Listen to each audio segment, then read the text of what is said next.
अरे रामलाल, सुना है तेरे घर बेटी हुई है।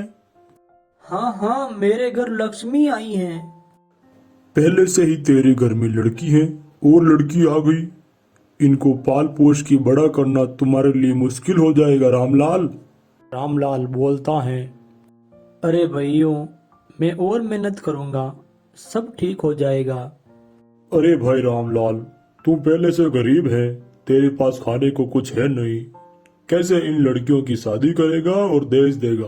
रामलाल बोलता है, अरे भाइयों, बेटियां अपना भाग्य लेके जन्म लेती हैं, बेटियां बेटों से कम थोड़ी ना होती हैं।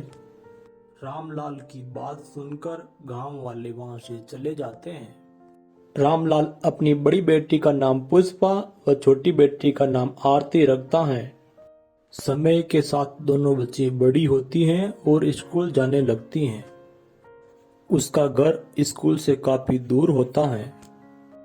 उस गांव के सभी बच्चे गाड़ी में बैठकर स्कूल जाते हैं, लेकिन रामलाल बहुत गरीब होने के कारण उसकी दोनों बच्चियों को पैदल ही स्कूल जाना पड़ता है। घर पर आकर वे दोनों बच्चियां घर के काम में अपनी माता की सहायता करती हैं। रामलाल की छोटी बेटी अंजलि अपने माता से बोलती है, मम्मा, मैं कपड़े धो दूं क्या? नहीं बेटा, तू अभी छोटी है, तेरे कई साबुन से हाथ खराब न हो जाए। मना करने के बावजूद भी अंजलि कपड़े धोने लग जाती हैं। तब रामलाल की बड़ी बेटी पुष्पा आती है और अपनी माता से बोलती है, मम्मा, मैं खाना बनाने के लिए जंगल से लकड़ियाँ इकट्ठी कर ले आऊं। नहीं बेटा, जंगल में जंगली जानवर रहते हैं, कहीं वो तुम्हें नुकसान नहीं पहुंचा दे। नहीं मम्मा, मैं अपनी सहेली रूपा के साथ जाऊंगी। ठीक है बेटा, ध्यान से जाना और घर पर जल्दी से लौट के आना।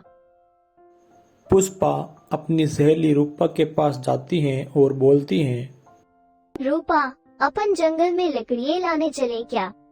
नहीं नहीं, मैं नहीं चलूंगी। मेरे घर पर लकड़ियों से खाना नहीं पकाते हैं, तू अकेली ही चली जा। पुष्पा अकेले ही जंगल की ओर जाती हैं और वहां लकड़ियां इकट्ठा करना शुरू करती हैं। तभी वहां एक चीता आता है और वो चीता पुष्पा को देख लेता है और पुष्पा की तरफ भागता है। पुष्पा अपनी जान बचाने के लिए अपने घर की तरफ भागती हैं और चिल्लाती हैं, बचाओ बचाओ, पापा मुझे बचाओ, बचाओ बचाओ। लेकिन पुष्पा घबरा कर नीचे गिर जाती हैं और चीता उस पर आक्रमण कर देता है, जिससे पुष्पा की मृत्यु हो जाती है। पुष्पा की मृत्यु पर उसके माता पिता बहुत विलाप करते हैं, रोते हैं।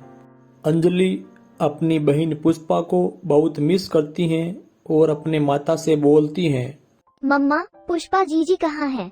कब आएगी वो? मुझे उसकी बहुत याद आ रही है। उसकी माता कुछ नहीं बोलती हैं और मन ही मन रोती हैं। समय के साथ अंजलि बड़ी होती है। वह स्कूल की पढ़ाई पूरी कर कॉलेज में प्रवेश लेती है तथा अब वह पढ़ाई के साथ साथ घर का व खेत का काम भी करती हैं। एक दिन वह अपने माता पिता के साथ खेत में काम कर रही होती हैं। तब वहां उसी गांव का एक सेठ आता है और बोलता है, अरे रामलाल, इस खेत से बाहर निकल, अब ये खेत मेरा है। रामलाल बोलता है, ये खेत तो हमारा है, हम क्यों निकले बाहर। सेठ बोलता है, ये जमीन अब मेरे नाम हो गई है, इसका मालिक अब मैं हूँ। रामलाल बोलता है, ऐसे कैसे हो सकता है सेठ जी।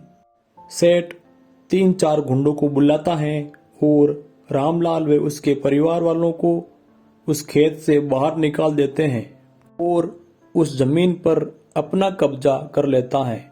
रामलाल परेशान होकर पुलिस थाने में जाता है और रिपोर्ट लिखवाता है, लेकिन वह सेठ पुलिस वालों को रिश्वत दे देता है, जिस कारण पुलिस वाले कोई भी कार्रवाई नहीं करते हैं। रामलाल निराश होकर रोने लगता है। तब उसकी पत्नी शारदा आकर बोलती हैं, निराश नहीं होना है साहब जी, अपन कोई दूसरा काम कर लेंगे। तब रामलाल की बेटी अंजलि आती हैं और बोलती हैं, रो मत पापा, मैं खूब पढ़ाई करके बड़ी अधिकारी बनूंगी, फिर इस सेठ के अत्याचारों का बदला लूंगी। अंजलि उसी दिन से रात दिन मेहनत कर मन लगाकर खूब पढ़ाई करती हैं और वह एक दिन परीक्षा देने जाती हैं। परीक्षा देकर वापस अपने घर आती हैं। कैसा हुआ पेपर बेटा? अंजलि बोलती हैं, मम्मा बहुत अच्छा हुआ है पेपर, मैं इस परीक्षा को पास कर लूंगी।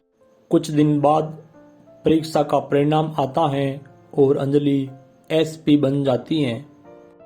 एसपी बनते ही वह उस अत्याचारी सेठ के खिलाफ कार्रवाई करना शुरू कर देती हैं और बोलती हैं, जाओ उस बदमाश सेठ को गिरफ्तार करके मेरे पास लेके आओ। पुलिस वाले उस सेठ के घर जाते हैं और बोलते हैं, अरे सेठ, बाहर निकल, तेरा गिरफ्तारी वारंट है हमारे पास। पुलिस वाले उस सेठ को गिरफ्तार कर उस एसपी के पास लेके आते हैं। सेठ उस लेडी एसपी को पहचान लेता है और मन ही मन डरने लगता है और बोलता है, एसपी साहब, मुझे माफ कर दो, मैंने आपके पिताजी व गरीब किसानों के साथ बहुत अत्याचार किया है, मैं उनकी सारी जमीन वापस लौटा दूंगा। एसपी बोलती हैं, अरे बदमाश, अब तू क्या लौटाएगा? जमीन तो अब यह मेरा डंडा लौटाएगा, तेरी जेल तो अब पक्की है। सेठ को जेल में डाल देते हैं तथा उसके पिताजी और अन्य गरीब किसानों की जमीन उनको वापस लौटा दी जाती है। इस प्रकार वह एसपी गांव के सभी बदमाशों को गिरफ्तार कर जेल में डाल देती हैं। गांव वाले बहुत खुश होते हैं और उसका धूमधाम से स्वागत करते हैं तथा उसको लेडी सिंघम कहकर पुकारते हैं। इसी तरह की कहानियाँ सुनने के लिए इस चैनल को सब्सक्राइब करें। धन्यवाद।